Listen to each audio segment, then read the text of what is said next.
समाधान इसी झारखंड की तिजोरी में है, उसे जनता के लिए खाली करने का आपका चेष्टा होना चाहिए। आज बड़ा दुर्भाग्य की बात है कि आज इस ग्राउंड में जब हम लोग का सभा होने वाला था, सुनने में आया यहाँ के लाडले, यहाँ के दुलारे सोनू मोनू आदरणीय बड़े भाई श्री सुदीप सोनू जी, आपसे हमारी वैचारिक लड़ाई है। याद रखिएगा, आपसे हमारी व्यक्तिगत लड़ाई नहीं है। ये बहुत ही संकीर्ण मानसिकता के लोग हैं आप, कि आज 1 महीना पहले हम लोग परमिशन के लिए अनुमति मांग रहे हैं। मैं जिला प्रशासन तक ये संदेश देना चाहूंगा, क्योंकि आप लोग IAS IPS लोग हैं, आप संविधान की शपथ लेते हैं। भैया ये कौन सा संविधान, ये कौन सा लोकतंत्र कि आज बताइए इसी झंडा मैदान में मुख्यमंत्री का प्रोग्राम होता है, लेकिन आज हम लोग 6 महीना से झंडा मैदान में परमिशन मांग रहे हैं, अब दे नहीं रहे। बताइए कौन सा लोकतांत्रिक व्यवस्था है, बताइए कौन सा व्यवस्था है। आज गिरिडीह के वर्तमान विधायक डरते हैं और जो लोग उनकी आलोचना करते हैं, सुने पीर चार के साथ वो केस कर दिया जाता है। तो मैं जिला प्रशासन से निवेदन करूंगा, अरे झूठ मूठ का केस क्यों करते हैं भैया? केंद्र के खिलाफ जाना देशद्रोह है, तो राज्य के खिलाफ जाना राजद्रोह है। आप कुछ बड़ा केस कीजिए और हम लोग को इतना बुरा केस कीजिए कि जिंदगी हम लोग का नर्क ही बना दीजिए। आपको अगर तसल्ली मिले वही काम कीजिए। आप ये अन्याय का काम करते हैं, ताज्जुब होता है कि आप किनके इशारों पे काम करते हैं। अरे IAS IPS लोग मिनिमम ग्रेजुएशन होते हैं और ये झारखंड सरकार के 5वीं क्लास मंत्रियों की बात सुनते हैं, ये दुर्भाग्य का विषय है। अभी उनका गलत बात सुनते हैं, उनका गलत बात सुनते हैं। ठीक है, वो सरकार में है, सरकार का बात मानना कार्यपालिका का मतलब होता है, कार्यपालिका का नियम होता है, लेकिन आप एक विधायक के कहने पर पीरटार के दर्जनों छात्रों पर केस सिर्फ इसलिए करते हैं क्योंकि उनके खिलाफ बात करते हैं। आज ये लोग लोकतंत्र की बात करते हैं, क्या इन्हें मालूम है लोकतंत्र क्या है? लोकतंत्र में आलोचना का क्या स्थान है? मैं आपको बताना चाहूंगा। इस देश के पहले प्रधानमंत्री माननीय पंडित जवाहरलाल नेहरू, उनका जन्मदिन था। उनके जन्मदिन पर पूरे देश से कवियों को निमंत्रण दिया गया था। उस कवियों की भीड़ में एक नौजवान नागार्जुन भी था। नागार्जुन ने क्या कहा था पता है? पंडित नेहरू के सामने कहा था कि वतन बेचकर नेहरू फूले नहीं समाते हैं। नागार्जुन ने कहा था कि वतन बेचकर पंडित नेहरू फूले नहीं समाते हैं, फिर भी गांधी की समाधि पर शीश नवाने जाते हैं, शीश नवाने जाते हैं। और पंडित नेहरू ने सुना, इसे लोकतंत्र कहते हैं। और सुदीप सोनू आलोचना सुन नहीं पाते हैं, अपने आप को विधायक कहते हैं, शर्माना चाहिए। अरे देश के प्रधानमंत्री ने आलोचना सुना, एक नौजवान के शायर को सुना। अभी कब? बर्थडे के दिन सुना, अपने जन्मदिन में सुना कि वतन बेचकर पंडित नेहरू फूले नहीं समाते हैं, गांधी जी के समाधि पर शीश नवाने जाते हैं। और आज ये सुदीप सोनू आलोचना नहीं सुनना चाहते हैं और अपने आप को विधायक कहते हैं, अपने आप को लोकतंत्र का प्रहरी करते हैं। शर्माना चाहिए। यही नहीं, केवल बर्थडे में नहीं, पंडित नेहरू ने सदन में भी आलोचना सुना था। उस समय कवि कुल के श्रेष्ठ रामधारी सिंह दिनकर राज्यसभा के सांसद थे। भारत चाइना से 1962 में पीट चुका था और राज्यसभा में और कांग्रेस के सांसद थे, ऐसा नहीं कि विपक्ष के थे। रामधारी सिंह दिनकर कांग्रेस के राज्यसभा सांसद थे। क्या कहा था पता है? कि रोकने युधिष्ठिर को यहाँ, जाने दे इनको स्वर्ग धेर, पर मुझको लौटा दे गांडीव गदा अर्जुन भीम भी। कह दे शंकर से फिर एक बार, करे भारत में मंत्रोच्चार। आज ये सहिष्णुता होती है, ये लोकतंत्र होता है। और आज ये शख्स आलोचना सहन नहीं पाता है, आलोचना सह नहीं पाता है और अपने आप को लोकतंत्र का हिस्सा बताता है। शर्म आनी चाहिए। देश के प्रधानमंत्री ने आलोचना सहा है, प्रथम प्रधानमंत्री ने। ना उन्होंने किसी को ईडी भेजा, ना किसी को समन भेजा, ना किसी के यहाँ CBI भेजा। खैर अभी वर्तमान प्रधानमंत्री की आलोचना मत कीजिएगा, नहीं तो आपको पाकिस्तान का टिकट कटवा देंगे। नहीं, बताइए कि यही लोकतंत्र है? क्या आप आलोचना नहीं सह पाएंगे? जो आपकी आलोचना करेंगे, जो आपसे सवाल करेंगे, जो अपने अधिकार की बात करेंगे, आप उन पर केस करेंगे। तो मैं जिला प्रशासन से निवेदन करूंगा कि छोटा मोटा मत केस कीजिएगा, क्योंकि सुदीप सोनू भले मुख्यमंत्री कोई और है, इस सुपर CM है,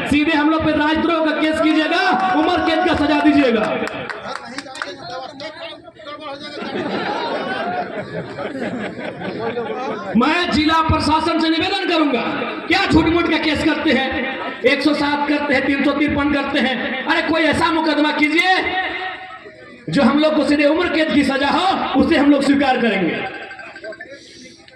लेकिन फिर भी पीछे नहीं हटेंगे, क्योंकि ये सुदीप सिन्नू का देश नहीं, ये भगत सिंह का देश है। फांसी भी होगी, पीछे नहीं हटेंगे। ये बताइए किस आधार पे नहीं मिला झंडा मैदान में कार्यक्रम, किस आधार पे नहीं मिला, ये जिला प्रशासन से पूछना चाहेंगे। क्या वो किसी की बपौती है? यदि लोकतांत्रिक भारत है तो झंडा मैदान में हमारे सभा को अनुमति क्यों नहीं मिली? खैर कोई बात नहीं, आपने हमें झंडा मैदान में जगह नहीं दिया ना, आपका हर एक झंडा 2024 में कबाड़ देंगे। विधायक जी याद रखिए, ये पक्ष विपक्ष की राजनीति करते हैं, ये पक्ष विपक्ष की राजनीति करते हैं। ये कहते हैं कि हम भारतीय जनता पार्टी के विपक्षी हैं, और आपको जानकारी होना चाहिए ये दोनों साड़ू हैं,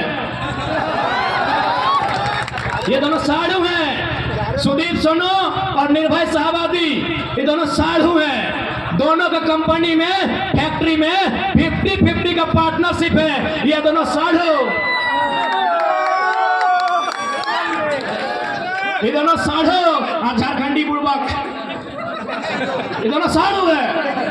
खाली झूठ मूठ में लोग ड्रामा करता है। इसलिए अब ना यहाँ एनडीए की बात होगी, ना यूपीए की बात होगी, तो झारखंड की माटी में इस मिट्टी को बचाने की बात करेगा, उस पार्टी की बात होगी।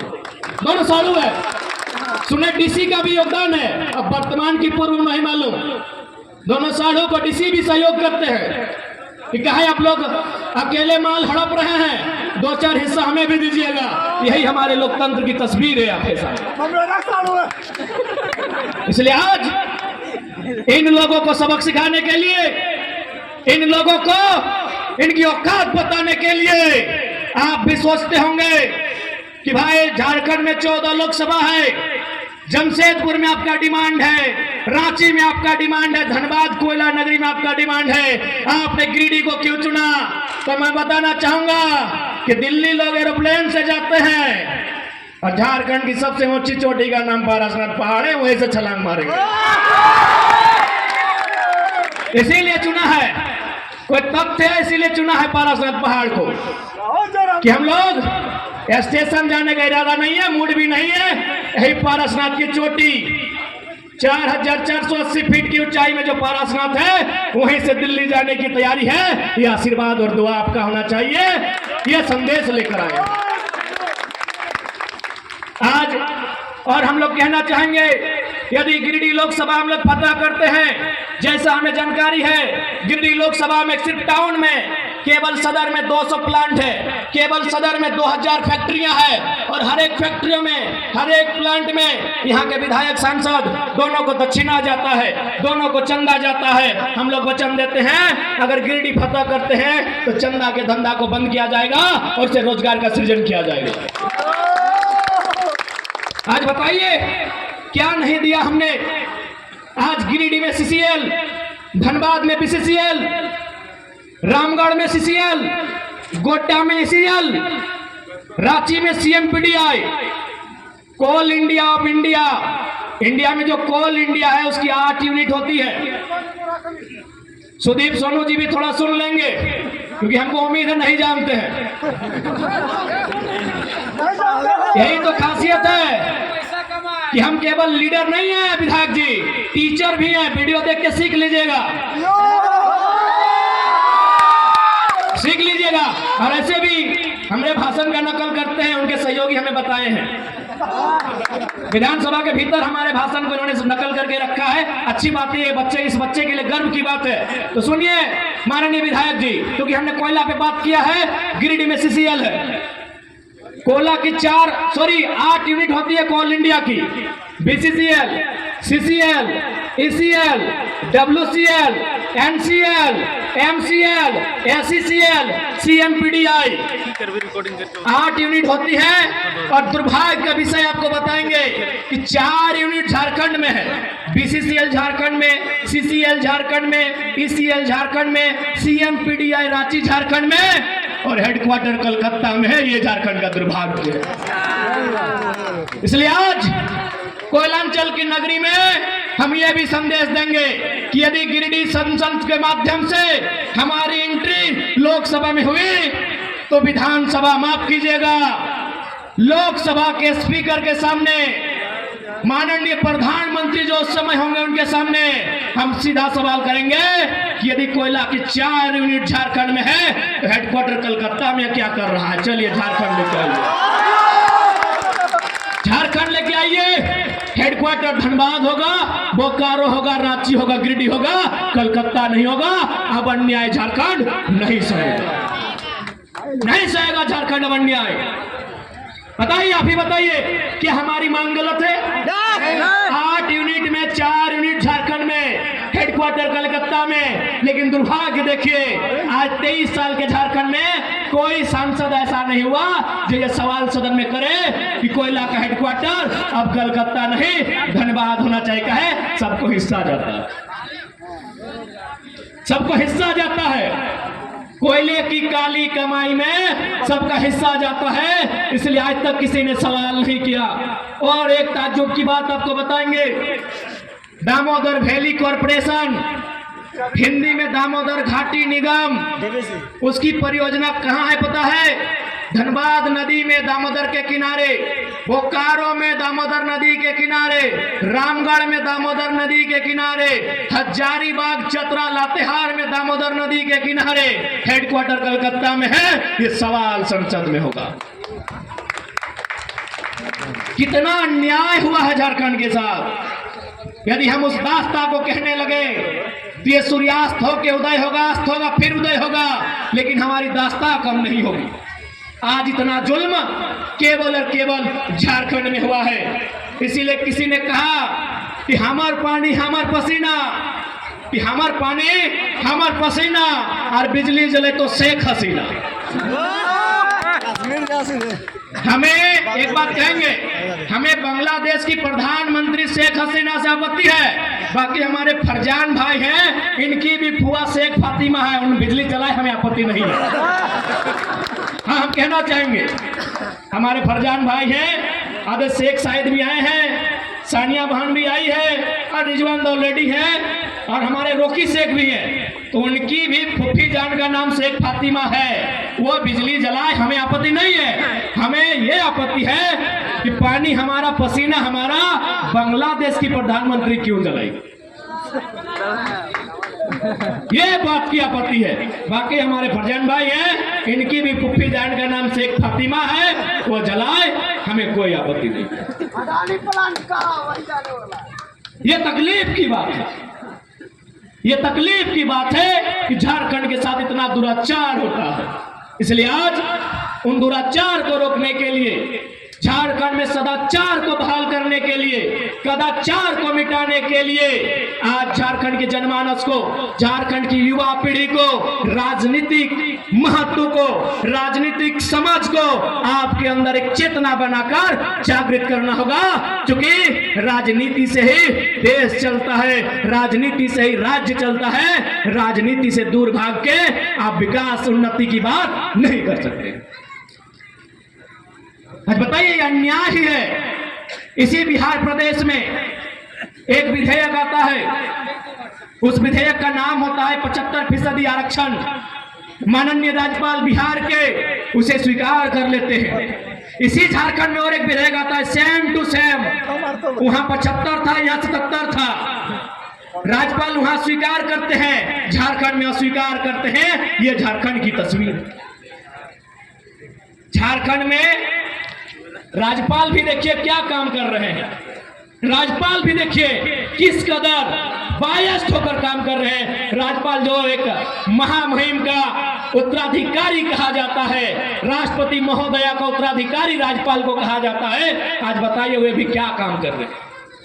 यही बिहार में स्वीकार और झारखंड में दरकिनार। ये झारखंड की राजनीति है, बताइए आप। इसलिए आज इस बात को समझना होगा, बिहार में क्यों पारित हुआ पता है? बिहार में 243 विधायक बैठते हैं, 243 के 243 कट्टर बिहारी हैं। दिन कहीं ले बहुत खुशी की बात है, क्योंकि ये लड़ाई झारखंडी बिहारी झारखंडी बंगाली की नहीं है। बिहार में ये पारित हुआ। बिहार में 243 विधायक कट्टर बिहार के निवासी है। यह झारखंड में आधे गैर झारखंडी हैं और आधे अगर झारखंडी भी हैं तो माटी के प्रति ना उनका प्रेम है न समर्पण है, केवल लूटने की मंशा है। इसलिए यहाँ कोई विधायक ठीक से पारित तक नहीं होता। इसलिए आज तमाम नौजवानों को इस राजनीति को बदलना होगा और विश्वास कीजिए, विश्वास कीजिए। जिस दिन नौजवान आई हेट पॉलिटिक्स नहीं, आई लव पॉलिटिक्स कहेंगे, कसम से बदलाव होगा। आज एक वो लड़का, साधारण सा लड़का, 2 साल पहले जिसको कोई जानता नहीं था, आज राजनीति में ईमानदारी पूर्वक आया है, समर्पित भाव से आया है और संविधान को पढ़ के आया है। इतना ताकतवर बना है कि गिरिडीह और धनबाद में लोग हिम्मत नहीं कर रहे कैंडिडेट कौन होगा।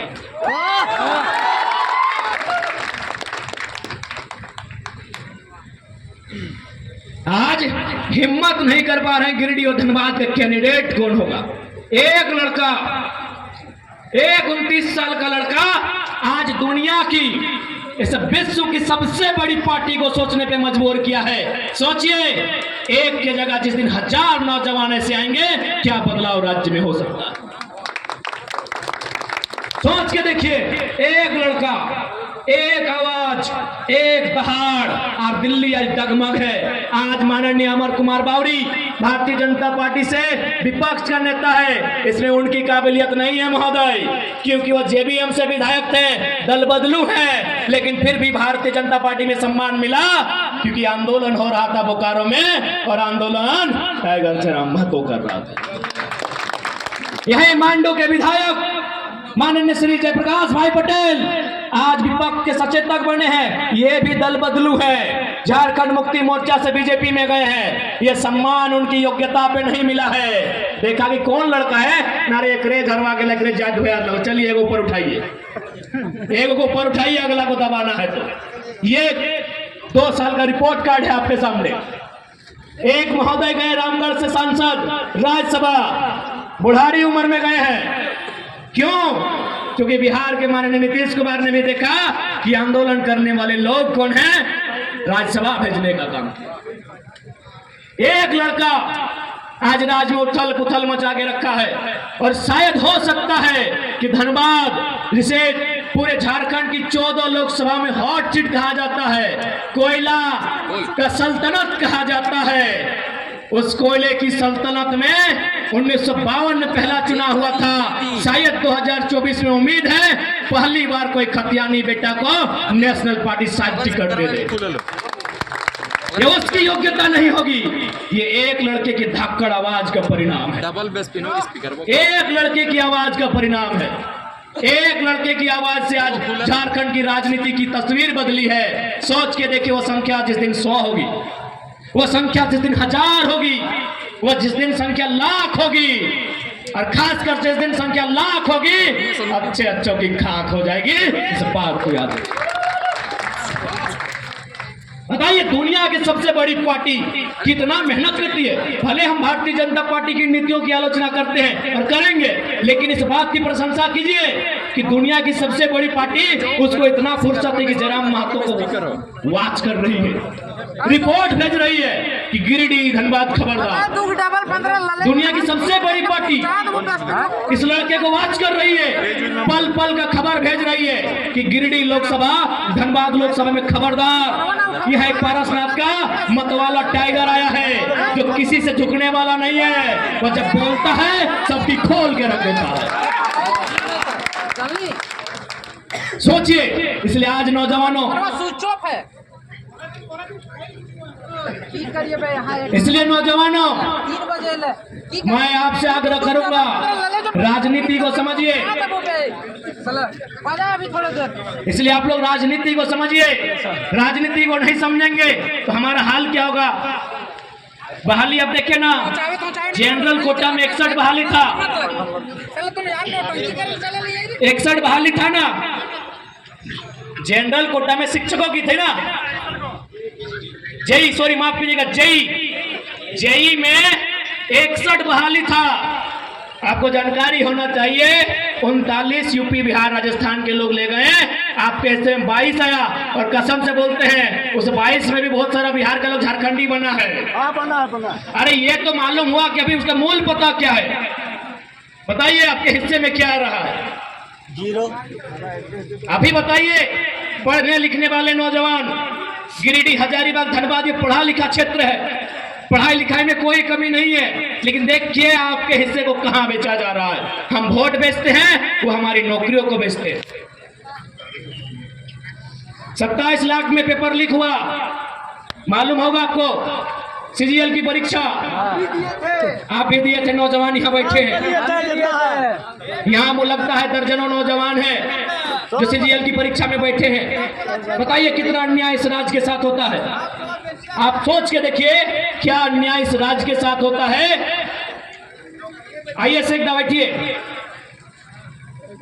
और हमारे बहुत सारे अतिथिगण आए हैं, रामगढ़ से, बगोदर से, मनोज दा भी आए हैं, रवि जी भी आए हैं। आप लोग मंचासीन होंगे तो सोच के देखिए क्या व्यथा है झारखंड की। चूंकि मेरी आवाज इस ग्राउंड के अलावे चारों ओर जा रही है, वहां शायद अन्य राज्यों के लोग रहते हैं, खासकर बिहार बंगाल के लोग जरूर रहते हैं, उत्तर प्रदेश उड़ीसा के लोग भी रहते हैं। मैं स्पष्ट कहना चाहूंगा, बिहार को हम बड़ा भाई मानते हैं, बंगाल भी हमारा बड़ा भाई है, उड़ीसा भी हमारा बड़ा भाई है। 1912 में बिहार अलग हुआ, 1936 में उड़ीसा अलग हुआ, 2000 में झारखंड अलग हुआ। भैया जब 1912 में बिहार अलग हुआ, बंगाल वालों ने आज तक बिहार में एक भी डाका नहीं डाला है। क्या आपके पास एक भी इतिहास है कि जब बंगाल प्रेसिडेंसी से सन 1912 में बिहार अलग हुआ, उसके बाद बंगाल के किसी मूल निवासी ने बिहार में कोई दखल अंदाजी किया हो? क्या आपके पास डाटा है? एक भी डाटा है? नहीं है, क्योंकि बंगाल ने बिहार को भाई मान के अपना हिस्सा अलग कर दिया। ठीक फिर बिहार से 1936 में उड़ीसा अलग हुआ, क्या बिहार के लोगों ने उड़ीसा में दखल अंदाजी किया है? नहीं किया है। लेकिन जैसे ही झारखंड अलग हुआ, सब लोग यहाँ टांग गड़ा के बैठे हैं। ये दुर्भाग्य का बात है। हम स्वीकार करते हैं कि बंगाल हमारा बड़ा भाई, बिहार हमारा मंझिला भाई, उड़ीसा हमारा संझिला भाई और झारखंड छोटा भाई।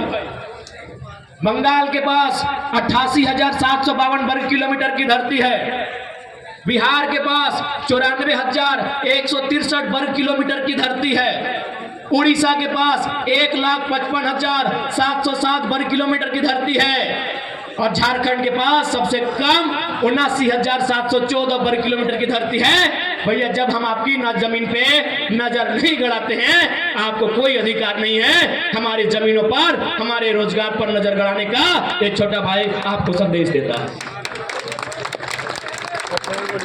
अरे भाई बिहार के लोग बंगाल में भी है, उड़ीसा में भी है, वहां कभी नहीं बोले भोजपुरी लागू कीजिए, झारखंड ही चाहिए। 15 लाख है बंगाल में बिहार के लोग, उड़ीसा में भी 6-7 लाख है, लेकिन कभी नहीं बोला उनको झारखंड ही चाहिए। ठीक उसी प्रकार बंगाल के लोग उड़ीसा में हैं, लेकिन कभी नहीं बोला कि बांग्ला की भाषा उड़ीसा में लागू की जाए।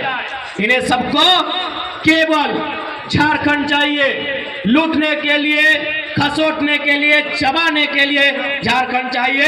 यह अन्याय केवल हमारे साथ होता है। आज बड़ा दुर्भाग्य का विषय है कि झारखंड की व्यथा पर कोई बात नहीं करता है। आज सुनने में आया माननीय मुख्यमंत्री जो पूर्व में उनकी अर्धांगिनी भावुक होकर रो रही थी। एक स्त्री की रोने पर हम लोग कटाक्ष नहीं करेंगे, उनकी रोना को हम लोग भी समझते हैं, क्योंकि हम भी एक शहीद पिता की संतान है। और मेरी माता उस समय मात्र 28 वर्ष की थी जब मेरे पिताजी का स्वर्गवास शहादत हुआ था। यानी एक स्त्री की व्यथा को मैंने देखा है, समझा है, लेकिन इस बात का तकलीफ है कि हमारी माननीय मुख्यमंत्री पूर्व उनकी अर्धांगिनी झारखंड के दुख दर्द पे नहीं, अपने निजी दुख दर्द पे रो रही थी। इस बात की तकलीफ है। आदत पड़ गया खाने का ना हो। अगर ठीक है, यदि आपके पतिदेव आज जेल चले गए, कल वापस आएंगे और शायद मुख्यमंत्री भी बनेंगे, लेकिन क्या आप उत्तर देंगे? क्योंकि आप उसी सरकार का अंग हैं, उसी सरकार के अंग थे। शहीद सुनील महतो, उनका मर्डर हुआ है, बताइए एनआईए जांच कब करेगी आपकी सरकार? अरे आपके पति जेल गए तो आपको तकलीफ हुई, हम उस तकलीफ में आपके साथ हैं, लेकिन बताइए उनका मर्डर हुआ है, आपकी पार्टी का है और आपके मुख्यमंत्री को फुर्सत नहीं मिलता है। 5 किलोमीटर तो मुख्यमंत्री का घर है, समाधि स्थल नहीं जा पाए। क्यों झारखंड सवाल नहीं करेगा? अगर रोना है तो रोने पर भी इंसाफ हो। यदि महोदया का रोना इसलिए कि उनके पति जेल में गए हैं, तो जो इस दुनिया में नहीं है उनकी आंसू का हिसाब कौन करेगा? शहीद सुनील महतो की पत्नी का जो विलाप है उसे शांत कौन करेगा? एनआईए जांच की अनुशंसा राज्य सरकार केंद्र को कब भेजेगी, उस इंतजार में है। आज 90 साल की बूढ़ी मां है सुनील महतो की, आज इंतजार में रहती है कि टुसू का मेला हर साल लगे, उस मेला में 50,000 1 लाख रुपया बचता है, उस पैसे को सुनील महतो की मां को दिया जाता है घर चलाने के लिए। एक सांसद का ये दुर्भाग्य है राज्य में, और आप केवल इसलिए रो रही है क्योंकि आपके पति कुछ दिनों के लिए जेल गए।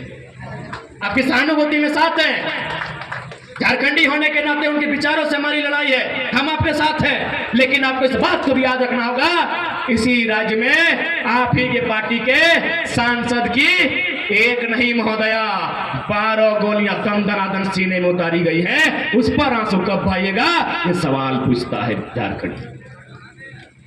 12 गोली शहीद सुनील महतो की चौड़ी छाती में, पारसनाथ से भी मजबूत छाती में एक नहीं 1 दर्जन गोलियां दागी गई थी।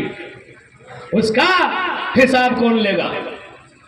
उस शहादत का हिसाब कौन लेगा? क्या उत्तर है झारखंड मुक्ति मोर्चा जो आज वर्तमान में सरकार है, और ये उछल कूद करने वाले विधायक, इनके पास क्या उत्तर है? लोकतंत्र के मूल्यों की अवहेलना करने वाले माननीय श्री सुदीप सोनू जी एक बात स्पष्ट कहेंगे, आप बहुत ही पूर्वाग्रह से ग्रसित व्यक्ति हैं। पहला बात, बायस नेचर के लोग तो राजनीति में होने नहीं चाहिए, राजनीति में संतों को आना चाहिए। तो सामने बैठकर अगर आप गाली दें वो स्वीकार करना जाने, ऐसे लोगों को राजनीति करनी चाहिए। आज आपने पीर टाण, सुनिए सोनू जी, जब गिरिडीह सदर ने आपको धुतकार दिया था, सुनिए झारखंड मुक्ति मोर्चा के नूनू सोनू जी,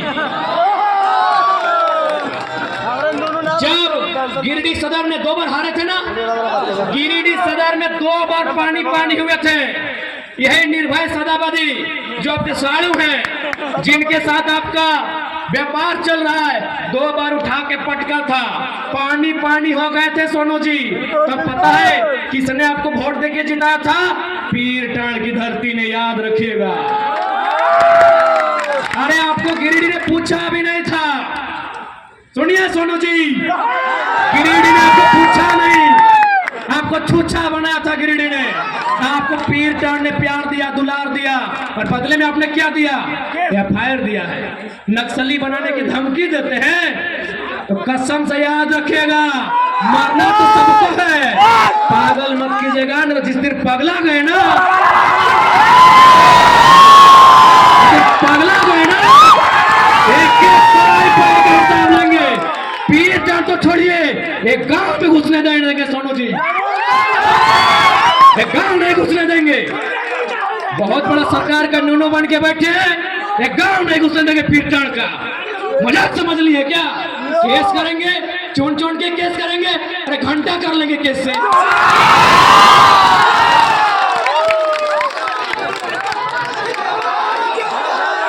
घंटा कीजिएगा केस करके, यहाँ सूरज मरेगा, चंदा मरेगा, पृथ्वी मरेगी, फिर 5 फीट का इंसान क्या है? अबरी अगर केस की धमकी हुई ना सोनू जी, माननीय श्री विधायक जी, कसम से केस हमारा थाना में होगा, लेकिन बाकी सुन लीजिए, आपके सर का केस नहीं रहेगा।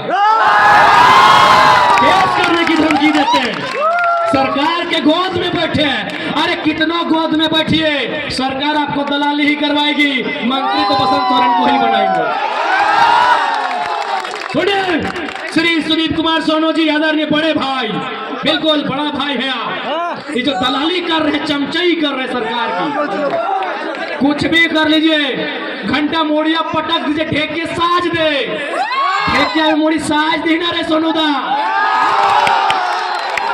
विधायके बन के रहे, विधायके आधे मंत्री मान लोग के बताओ, बसंत सोरेन, कल सीता सोरेन, परसों कल्पना सोरेन, ओकर बाद ओकर बेटियन बन तो, लेकिन तोरा ना पूछ तो ले केस करते हैं।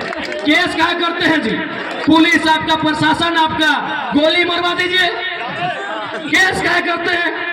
आप तो राजा है ना, सरकार आपकी है, केस क्या करते हैं? गोली मरवा दीजिए। बाईस नेचर के आदमी कहीं के, मन पापा सब कहीं के, लोकतंत्र के बात करते हैं, बेशरम सब कहीं के। और सबसे दुर्भाग्य की बात है कि आप गठबंधन के हिस्सा लगे, और गठबंधन के सबसे बड़ा नेता पंडित नेहरू के पढ़ल लिखे, और बात करते लोकतंत्र के। अरे नाय पढ़वे, आओ क्लास देवो, आओ क्लास देवो। लोकतंत्र के बात करते, सवाल कहा नहीं करते। सबसे ज्यादा वोट फिर टर्न दे लो, सबसे ज्यादा वोट फिर टर्न दे लो परसेंटेज में। सवाल कर तो पेट में दर्द हो गलो, तखन की लगे घोर घोर भोटवा मांगे, भोटवा लिए मजा लगलो। अभी सवाल करो तो सजा लगलो, भोटवा लिए मजा लगलो। तखन गिरिडीह लोग लात मारला थे, दौड़ के गलो फिर टर्न की गलो, बोका लोग बोने रहे वाला दे भोटवा, भोटवा दी मजा लग गलो। विधायक बन गए बड़का हिया, लोकतंत्र के बात करे वाला, आलोचना से शक्ति नहीं, सुने के शक्ति नहीं, केस करबे एगो कहे गोटे पीरियड टर्न के केस कर दे। पानी दीजिए, पानी हार्ट अटैक आ जाएगा, सबके पास हार्ट अटैक।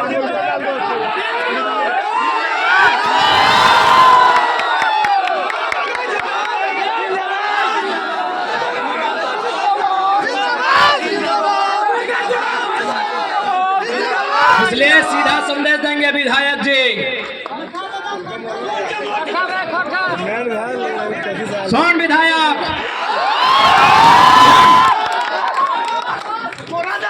कनवा में कड़वा नहीं, भेंड्रिक तेल लगा के सुन।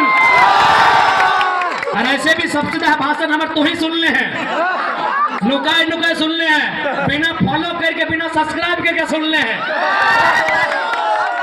हाय, बिना सब्सक्राइब बिना फॉलो करके सुनो, हमारा रिपोर्ट है रोज। आज तो एकदम पहले हुआ मुख्यमंत्री के हुआ सही थे, कहते छोड़े की गले दिखाओ, आज तो कसम से अगर हालत खराब है।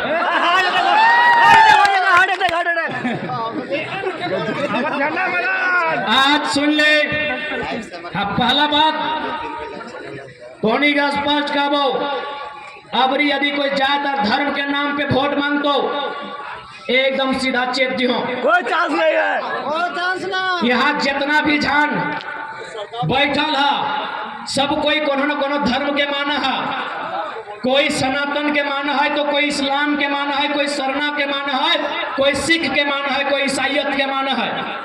आज हर एक धर्म में दान दिए के बात कहल गया है। यदि इस्लाम के बात करबे तो जकात के व्यवस्था है। जकात के मतलब अपन संपत्ति के, अपन कमाई के 2.5% गरीब में, पड़ोसी में, गरीब गुरबा में दान देना। सिख धर्म के बात करबे तो ओकरो में 5% गुरुद्वारा के दान देना, ताकि वहाँ फ्री में लंगर मिलता है। डॉक्टर अंबेडकर के विचार के मानने वाला के बात करवाए तो डॉक्टर अंबेडकर भी बोला 10% अपन कमाई के दान देना, ताकि शोषित वंचित के अंबेडकर बने के मौका मिलता है। और अगर सनातन के बात करवाए तो सनातन के एगो संत हल, उनका नाम था स्वामी विवेकानंद। उन्होंने एक लाइन कहा था कि यदि आप भगवान को 56 प्रकार का भोग चढ़ा रहे हैं और पड़ोस का बच्चा यदि भूख से रो रहा है तो आप पुण्य के नहीं पाप के भागी हैं, तो सवाल कीजिएगा। आज बहुत सारे लोग राम जी की आस्था के नाम पे वोट मांगने आएंगे, सवाल कीजिएगा कि राम जी पापियों को नहीं माफ करते हैं। एक स्वास्थ्य मंत्री सदन में राम जी का नाम लेकर अपनी बात को रख रहते हैं। राम जी का नाम लेना चाहिए, बहुत अच्छी बात है। लेकिन एक बात बताइए, उसी स्वास्थ्य मंत्री ने अपने टाइम में जब मंत्री थे 100 करोड़ का घोटाला किया था। और अगर 100 करोड़ का घोटाला किया था, दैट मीन्स अगर 100 लोग का आदमी अगर इलाज के अभाव में मारा होगा तो दोषी वो स्वास्थ्य मंत्री होगा। क्या राम जैसे पापियों को माफ कर देंगे? आप ही बताइए। इसलिए धर्म की अगर कोई बात करता है, उसका संत होना चाहिए, उसका पीर फकीर होना चाहिए। ये राजनेता अगर धर्म की बात करते हैं तो सवाल होना चाहिए, धर्म का मतलब क्या होता है? आज गिरिडीह भूख से रो रहा है और आप 1000 करोड़ संपत्ति के मालिक हैं। अब धर्म की बात कीजिएगा, शोभा नहीं देगा। पूरा युवा लोग टोटो चला के मार रहा है।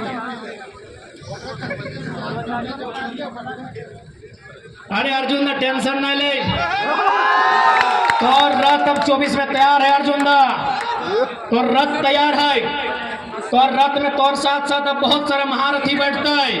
और जितना भरोसाचारी है वो अपने किस धरती से उखाड़ के फेंके काम।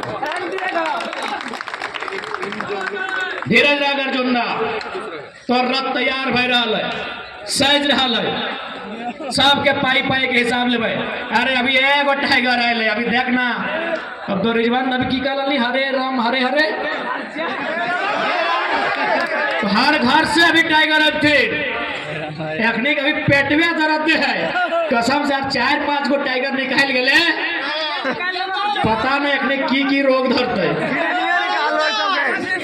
खैर वो रोग का नाम तो नहीं हम पब्लिक में नहीं कहिए, ये बड़े डेंजर रोग के नाम धरा है।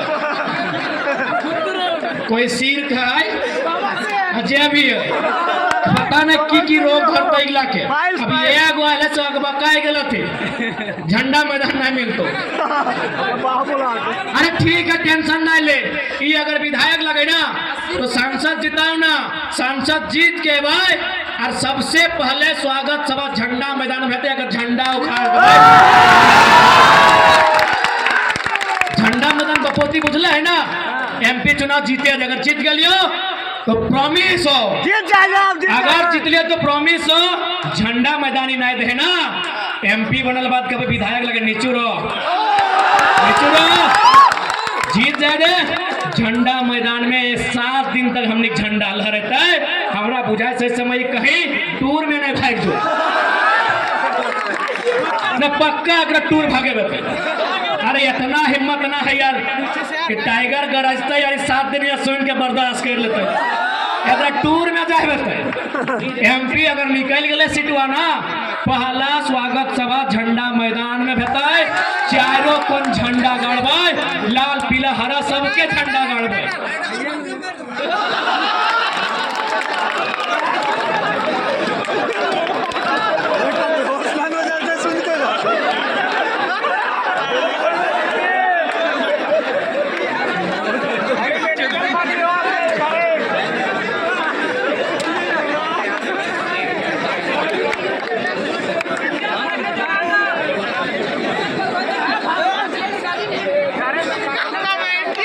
अरे तोहनी टेंशन मत ले, कह दिले ना।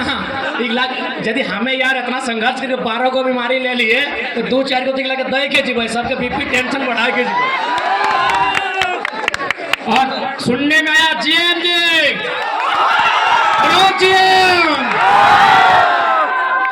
अगर MP बन गया है ना, दुनिया के किसी कोने में रहो, बिजली काटा है ना, बिजलियां काट ले रे GM।